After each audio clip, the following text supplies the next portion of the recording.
আসসালামু আলাইকুম বন্ধুরা, এখন আমি রান্না করব। আপনাদের জন্য রেসিপি নিয়ে আসলাম। আমি কলমি শাক ভাজি করব, ডাল দিয়ে ঢেঁড়স দিয়ে চচ্চড়ি করব, ইলিশ মাছ দো পেঁয়াজা করব। দেখেন আমি কিভাবে করি। কলমি শাকটা আগে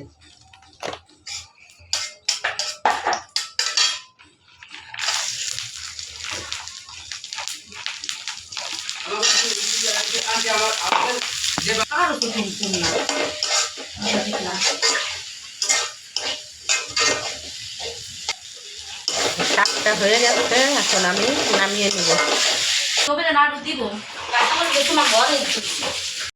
এই ইলিশ মাছের দো পেঁয়াজা মাছটা আগে ভেজে নিচ্ছি। ইলিশ মাছ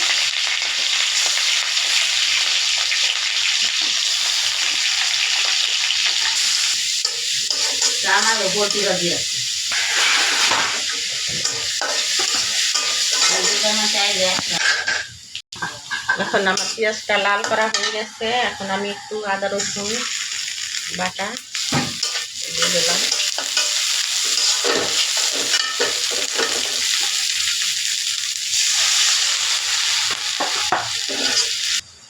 হলুদ বাটা, মরিচ বাটা,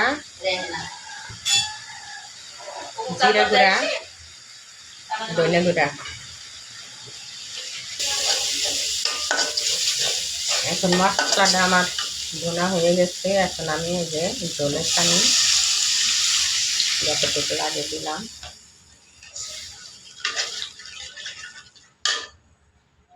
মাছগুলো দিয়ে দিলাম। এই যে একটু গরম মশলার গুঁড়া দিলাম।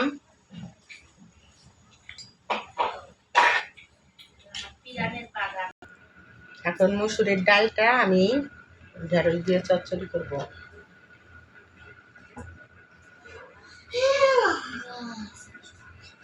আগে রসুন তেলে দিত, কাঁচামরিচ, পেঁয়াজ,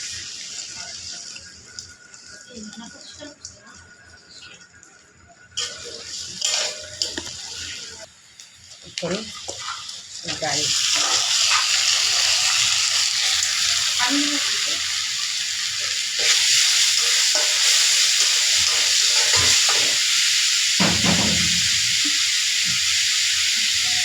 একটুখানি হলুদ দিলাম, একটু ধনিয়া গুঁড়া,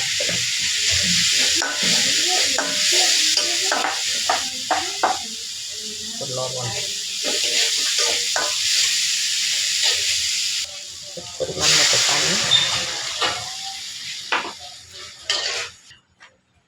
এখন এই যে ঢেঁড়সগুলি ডালের ভিতর দিয়ে দিলাম।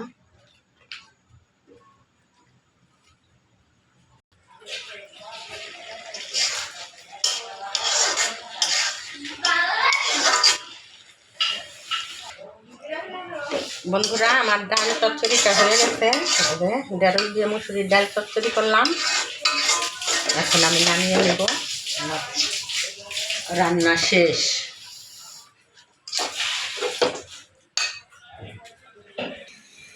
বন্ধুরা, আমার রান্না শেষ। এই যে আমি ইলিশ মাছের দো পেঁয়াজা করলাম, ইলিশ মাছ ভেজে পেঁয়াজ দিয়ে। আর এই যে মুসুরির ডাল দিয়ে ঢেঁড়স দিয়ে চচ্চড়ি, এই যে কলমি শাক ভাজি। আমার রান্না শেষ হয়ে গেছে। দেখছেন তো দেশে কি আগুন লাগছে। এই সুযোগে আমার ভিডিও দেখে দেখে আপনারা বেশি বেশি করে লাইক করবেন। আল্লাহ হাফেজ, ধন্যবাদ।